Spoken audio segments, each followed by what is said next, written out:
I am here in sunny South Florida, Fort Lauderdale. I am with Vito Balestra, team principal at Compass, Vito and Anna team, James Avello, Butler title, owner, attorney. I hope I got all this right. All right? Got it. Good? Okay. Good job. Okay. All right. So today, what I want to do specifically is I want to grind you, James, on a couple different, and I took notes here because I want to make sure I get everything. All right. I want to grind you on a couple of topics. Specifically, I want to talk about the buying and selling process for a property here in South Florida by a Canadian. Okay. I guess it would be the same for any foreigner, but specifically for a Canadian. I then want to go over the typical legal structures that we see for more complicated deals. Things like LLCs, maybe an LLP, C Corp, S Corp, so that we get a good primer on what these things are and what the nuances are, okay? And Vito, obviously you've got the local knowledge. I need you to chime in when I'm saying something completely ridiculous, if you don't mind, all right? So why don't you introduce yourself first so people know who you are and what you do? Sure. Thanks for having me here today. So my name is James Avello. I'm a real estate attorney. I've been an attorney down here in Florida for about 15 years, born and raised in Florida. So my entire life and practice has been based in South Florida. I opened up Butler Title, my title company, in 2018. So in the past 6 years, we've grown rapidly throughout the Tri-County area and throughout the state. We've handled thousands of closings throughout the state of Florida, and we certainly do dozens and dozens of transactions every year for Canadian buyers and sellers. So very familiar with that process and happy to dive into the details with you. Perfect. And Vito, you've done business with Butler Title. We've done a lot of business with, right? James and Butler. Okay, perfect. So let's start with the first question, right? I'm a Canadian and I'm buying my first property here in Florida. What do I got to look out for? I'm not expecting you to know what the process is north of the border, but what is the process over here from a legal perspective, right? Sure. So I think the first question we have to address is, if you're buying property in Florida as a Canadian, are you buying with the intent of it being a primary residence or as an investment property? And then the second question that probably needs to get addressed is, are you planning on purchasing the property for cash, or are you going to be obtaining financing through a bank or a lender? If you're going to be obtaining financing, there's going to be some different underwriting requirements that the lenders are going to make you go through, given that you're a foreign national buying property in the state of Florida. Okay. So that's something that needs to be addressed. If it's a cash transaction, it's relatively simple and straightforward. Of course, with financing, there's going to be all the lender requirements and the lender underwriting that's going to differ lender to lender. Okay, so it sounds like the simplest transaction would be an all cash deal, which when I looked at the details on the Canadians buying in Florida, and like I said in a previous episode, there's about 500,000 Canadians that own property in Florida. 95% of these seem to be cash deals, or at least historically have been cash deals. And we talked about like the data in general, Florida being a cash heavy environment, like 55% of South Florida deals are cash, right? 95 seems high.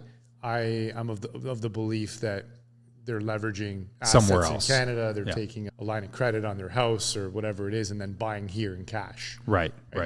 It's probably about 50%. Right. But the idea is that they're not going through that extra layer of obtaining a U.S. mortgage or U.S. financing, right? Which makes the closing the deal a lot simpler, I would assume, as you had mentioned. But in that simple scenario where me as a Canadian individual or myself and my spouse as a couple want to buy a process, it seems like it's a pretty straightforward, property. It seems like a straightforward process then, all cash deal, foreign national buying a property. Are there any like nuances to the process, or is it really just a straightforward, putting together the paperwork thing? So definitely more simple and straightforward when purchasing cash. Of course, you get to eliminate all of the issues that come with obtaining financing. So no worries about bank underwriting approvals, appraisals of the property. So from that perspective, pretty straightforward. There's still, of course, nuances that come with respect to what type of property are you going to buy? Even if you're buying cash, if you plan to buy a property in a condominium, which is very common down here in South Florida, condominiums have their own set of rules and regulations that even cash buyers, you're going to have to adhere to the condo rules and regs. Very often, there's going to be a condo approval process that you're going to have to be approved by the condominium. You're going to have to check whether or not the condo allows for rentals if you're planning on buying that as an investment property. So there's certainly some things you'd want to check out and be aware of before you just sign a contract. Obviously, working with a realtor like Vito and his team, they can help guide you through that, answer any questions so you know what you're getting into. But in terms of the actual transaction itself, it's a pretty straightforward process. Once you identify the property you'd like to purchase, fill out the contract, sign it. And from signing that contract to closing, I would say typically we can get a cash deal closed in about a 15-day span, if not sooner. So it's straightforward in that regard. Okay. So I have a really simple question, right? I'm sorry, dude. I'm like, No, don't worry about it. I'm like, Yeah, I have a really simple question that a lot of people ask, and it might sound like a stupid question, but do I actually have to be here physically to sign this stuff, or can I just DocuSign this crap? So not a stupid question at all. We probably get that question at our office 3 or 4 times a week. So it depends if you're a buyer or a seller. If you're buying property and it's cash, you can DocuSign the documents. If you're selling a property, documents require notarization. Now, that still doesn't mean you have to be present in Florida at my office. We can have a notary meet with you in Canada or wherever you may be. Or there's something called remote online notarization, which is essentially allowing you to log in to a video conference call, essentially a Zoom call with a DocuSign, and allows you to DocuSign, remotely sign, and have your documents remotely notarized. So, And you can be the notary for that? my office facilitates that remote signing through a third-party authenticator. Okay, perfect. Okay, so the idea is there's some technology and some flexibility in the process. Now, when I am buying a personal use property, let's say there's no intention ever to rent it out, right? There's a couple of follow-up questions I have here. You mentioned an approval process by a condo. Now, I bought multiple condos, and my clients have bought hundreds of condos in Canada. I've never heard of an approval process specifically for a condo. This sounds to me like the condo board or the owners would want to do some sort of a background check on you. Am I correct? Yes, that's right. Yeah. That's essentially what it is. So not every condo is going to have different rules and regulations, but very commonly, condos are going to require a prospective purchaser, a buyer, to submit an application. Usually there's a small fee associated with that of $100 or so. Submit the application. The association is going to want background check done on you, perhaps a credit check, criminal history. They want to make sure they're not letting a criminal or a convicted felon into the into the neighborhood, so to speak. So they're going to run a background check. They're going to get all of the information on you as a purchaser, and subsequent to that, they're going to issue an approval. And then once you get that certificate of approval, then you can proceed with closing, assuming all the other requirements of the contract are met. Yeah, so you can't close without the certificate of approval. So if you're an ex-drug dealer, you got to make sure that oh, don't deny it. I'm dead serious. Like if you have like a DUI or something, like if you have a previous conviction, then this could be an issue. We had a deal where the buyer didn't disclose information.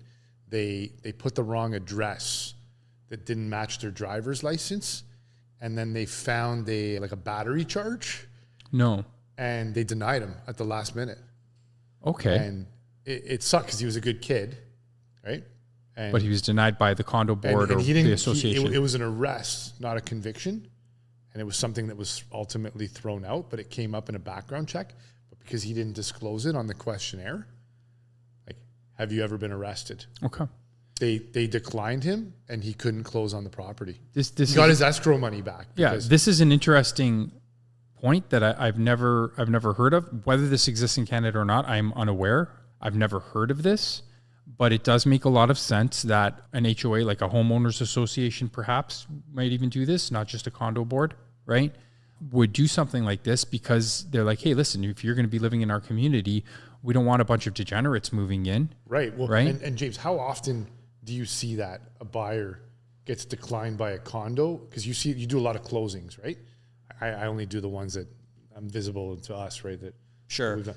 I would say that it's not very common where we get a denial. I Okay. think the two main things that the condo boards and the HOAs are going to look at, probably similar background checks, similar credit checks. The main things they're looking at are, violent history, of course, of arrest records, and financial strength.